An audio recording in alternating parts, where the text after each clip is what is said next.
Hello friend, welcome to knowledge world. कैसे हैं आप लोग सभी? आई होप सभी अच्छे होंगे। चलिए आज हम लोग साइंस का सेट नंबर 11 को स्टार्ट करेंगे। उससे पहले अगर आप चैनल पर नए हैं तो चैनल को आप सब्सक्राइब कर लें तथा बेल आइकन को भी दबा लें। और इसका पीडीएफ जो है हमारे टेलीग्राम चैनल नॉलेज और पीडीएफ पर अपलोड कर दिया गया है।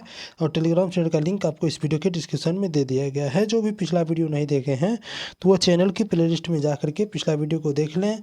प्ले लिस्ट का भी लिंक इस वीडियो के डिस्क्रिप्शन में दे दिया गया है। तो चलिए आज के प्रश्न को स्टार्ट करते हैं। उससे पहले आप लोग जो है अनुरोध है कि आप लोग वीडियो में अंत तक जरूर बने रहिएगा, क्योंकि देखिए क्वेश्चन जो है इसमें बहुत ही इंपॉर्टेंट है। ठीक, तो चलिए स्टार्ट करते हैं। देखिए पहला प्रश्न कह रहा है कि दो कुंडलियाँ ए और बी क्या है। तो दो कुंडली है, एक कुंडली है ए और एक कुंडली है बी।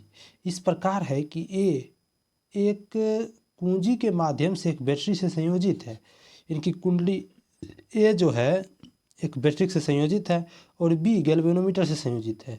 इन्हें एक दूसरे के समांतर और एक दूसरे के निकट व्यवस्थित किया गया है। तो निम्न में से किस अवधि के दौरान विद्युत चुम्बकीय प्रेरण घटना दिखाई देगा, यानी कि विद्युत चुम्बकीय प्रेरण कब दिखाई देगा। तो ये देखिए हम देखते हैं क्या क्या कुंजी बंद होने के 2 मिनट बाद। सही बात है। देखिए कुंजी जो है बैटरी से लगा हुआ है कौन कुंडली में, कुंडली नंबर ए में। तो इसमें जो है कुंजी के माध्यम से जो बैटरी अथी लगा हुआ है आपको बैटरी संयोजित हुआ है। तो ये जब बंद हो जाएगी तो उसके 2 मिनट बाद जो है आपको दिखेगी। तो ये सही है। 2 नंबर में कहा है कि जिस समय कुंजी निकाली जाएगी उस समय अंतराल के दौरान। नहीं, गलत है। यानी इसका उत्तर केवल एक हो जाएगा जो कि ऑप्शन नंबर ए में दिया हुआ है। ठीक, चलिए नेक्स्ट प्रश्न है कि न्यूलैंड के अष्टक में तत्वों के बीच आवर्तिता केवल डैश तक दिखाई देती थी। देखिए न्यूलैंड साहब ने अष्टक नियम दिया था। तो इन्होंने क्या कहा था कि जैसे न्यूटन का अष्टक नियम जो है ना, वो 8 तत्व का एक श्रेणी बनाया था, जिसमें क्या हुआ था कि प्रत्येक जितना भी 8वां तत्व था उसके गुणधर्म जो है प्रथम तत्व के समान था। ठीक है। और जो न्यूलैंड का अष्टक नियम था तो वो जो है सिर्फ कैल्शियम तक ही लागू था। यानी कैल्शियम कितना होता था 20, यहीं तक लागू था। और ये ख़त्म हो जाता था थोरियम पर। ठीक, थोरियम पर ये ख़त्म हो जाता था जो कि 56वां तत्व था। इनके उस टाइम जो है टोटल ज्ञात 56 तत्व था। ठीक, तो यहाँ हमसे क्या पूछा है कि आवर्तिता केवल डैश तक देखी जाती थी, मतलब जो 8 का जो ग्रुप बनता था वो मात्र 20 तक यानी कैल्शियम तक ही देखा जाता था, जो कि आपको ऑप्शन नंबर ए में दिया हुआ है। ठीक, चलिए नेक्स्ट प्रश्न है कि किसी उत्तल दर्पण की वक्रता त्रिज्या 15 सेंटीमीटर है। तो नई क्रांतिकीय चिन्ह परिपाटी का पालन करते हुए मुख्य फोकस एक्स कहाँ, मतलब एक्स का हमको मान निकालना है। देखिए कोई भी उत्तल दर्पण है जिसकी वक्रता 15 सेंटीमीटर। ठीक है, देखिए उत्तल दर्पण है ये। ठीक है, ये जो है कोई ना कोई एक गोला का भाग होगा।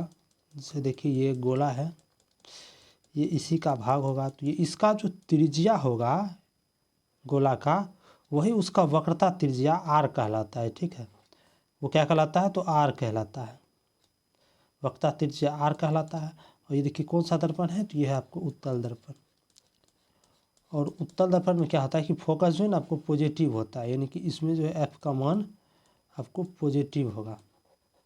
देखिए आपको क्या दिया होता है, दर्पण की वक्रता त्रिज्या 15 सेंटीमीटर है, वक्रता त्रिज्या 15 सेंटीमीटर दिया है, यानी कि आर का वैल्यू हमको दे दिया है 15 सेंटीमीटर। आर से डिनोट किया जाता है वक्रता त्रिज्या को, और हमसे एफ का वैल्यू पूछ लिया है। ठीक, देखिए वक्रता त्रिज्या और फोकस दूरी में क्या संबंध है। तो देखिए फोकस दूरी जो होता है, ये जो वक्रता त्रिज्या होता है यानी आर, ये दुगुना होता है फोकस दूरी का। ठीक, इसका होता है दुगुना होता है फोकस दूरी का। तो एफ बराबर क्या जाएगा फार्मूला, तो r/2 हो जाएगा। हमको r मालूम है 15 सेंटीमीटर, तो क्या हो जाएगा 15/2, यानी इसको जब सॉल्व करेंगे तो कितना आएगा 7.5 सेंटीमीटर। और ये कौन सा दर्पण है तो ये उत्तल दर्पण है। तो उत्तल दर्पण में फोकस दूरी पॉजिटिव होता है। ठीक, तो ये प्लस में आ जाएगा 7.5 सेंटीमीटर, जो कि आपको ऑप्शन नंबर डी में दिया हुआ है। चलिए नेक्स्ट प्रश्न है कि निम्न में से किस धातुओं की क्रियाशीलता हाइड्रोजन से अधिक है। देखिए क्रियाशीलता का क्रम दिया हुआ है, ये देखिए ऊपर से नीचे जब जाइएगा तो क्रियाशीलता जो है आपको कम, सबसे नीचे में सबसे कम क्रियाशीलता, ऊपर में सबसे अधिक है, यानी कि कमते हुए क्रियाशीलता क्रम दिया हुआ है। देखिए सबसे अधिक क्रियाशील होता है पोटेशियम, उससे कम सोडियम, तब कैल्शियम, तब मैग्नीशियम, तब एल्युमिनियम, तब zinc, iron, lead, hydrogen, copper, mercury, silver, gold.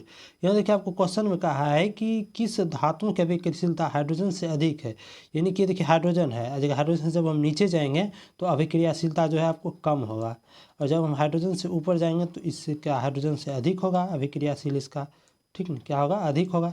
यही हमसे पूछा ही है कि जन किस धातु की अभिक्रियाशीलता हाइड्रोजन से अधिक है।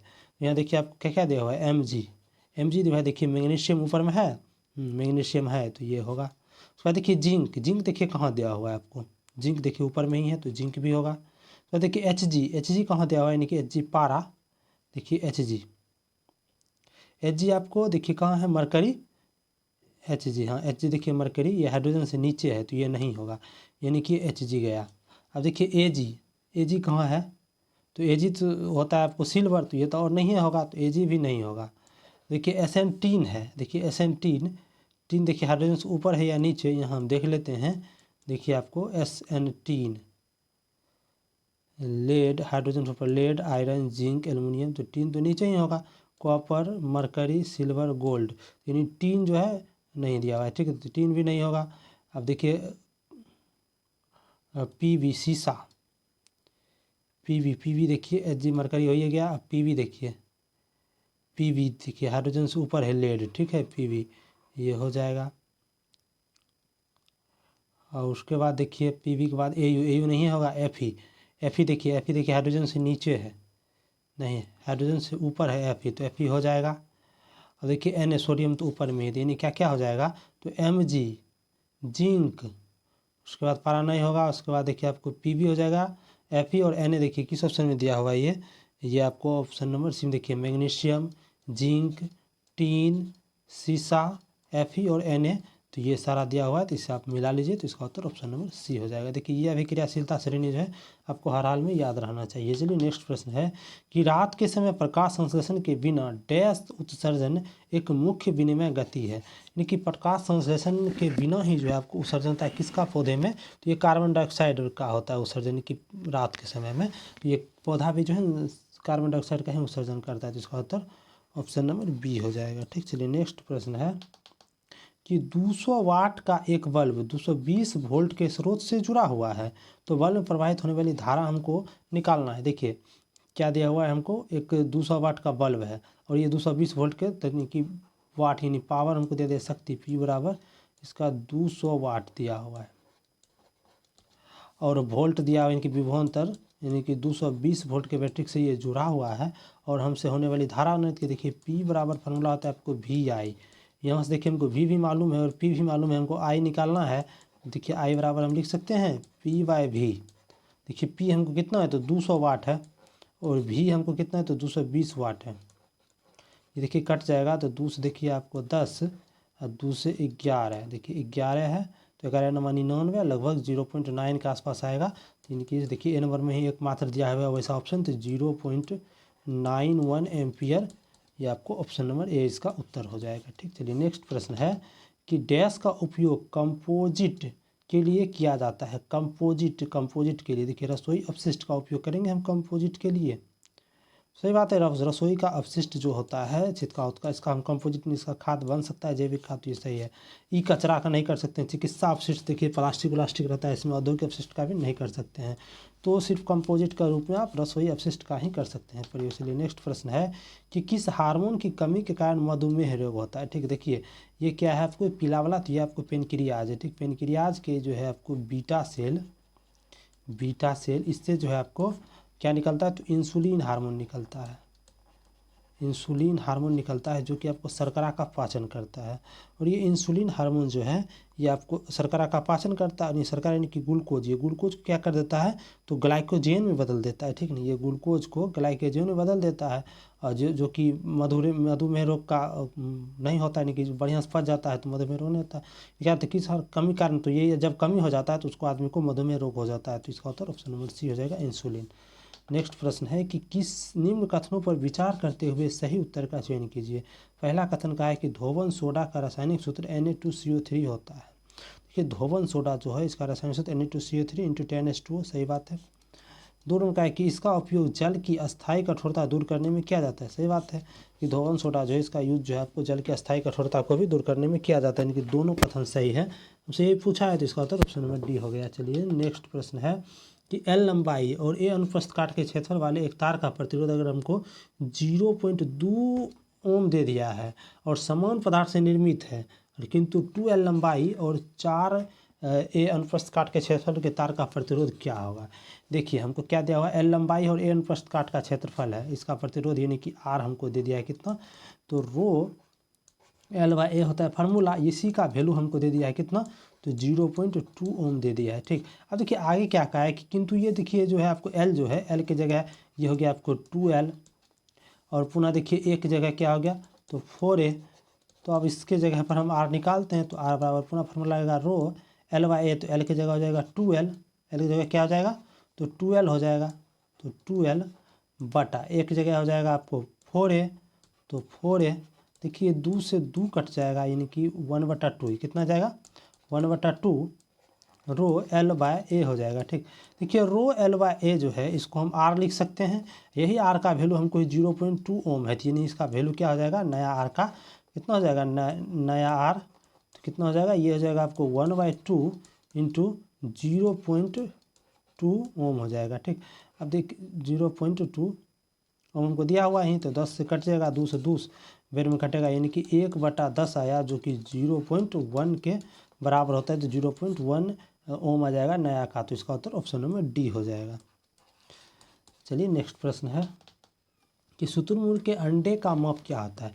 देखिए शुतुरमुर्ग का जो अंडा होता है ये सबसे बड़ा कोशिका है, क्या है ये है आपको सबसे बड़ा कोशिका जो है आपको ये शुतुरमुर्ग का ही अंडा है।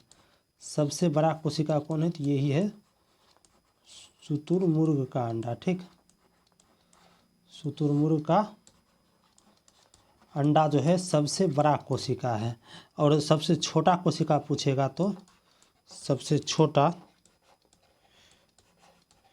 कोशिका है जो कि माइकोप्लाज्मा जीवाणु है। कौन सा है, तो माइकोप्लाज्मा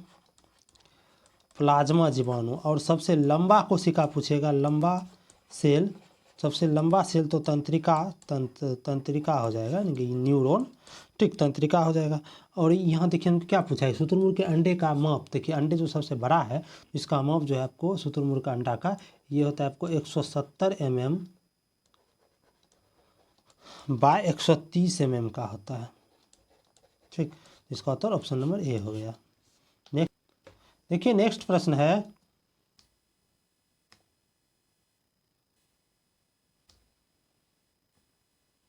देखिए नेक्स्ट प्रश्न है कि निम्न में से किसकी विद्युत प्रतिरोधकता सर्वाधिक होती है। यानी कि जितना अधिक विद्युत प्रतिरोधकता होगा उतना ही कम क्या होगा, उसका चालकता होगा। क्या होगा, उसका चालकता जो है उतना ही कम होगा। यानी क्या हुआ कि चालकता जो है, चालकता ये व्युत्क्रमानुपाती होती है प्रतिरोधकता का, यानी कि प्रतिरोधकता अगर कोई भी पदार्थ है जिसका अधिक है उसकी चालकता कम हो जाएगा, व्युत्क्रमानुपाती संबंध है। अगर ये कम है तो ये अधिक हो जाएगा। यहाँ देख लेते हैं सबसे कम चालक कौन है, तो सबसे कम चालक देखिए सबसे कम चालक क्या है, तो ये है कांच। कांच सबसे कम चालक, यानी कि इसका प्रतिरोधकता सबसे अधिक होगा, तो इसका उत्तर ऑप्शन नंबर बी हो जाएगा। ठीक है।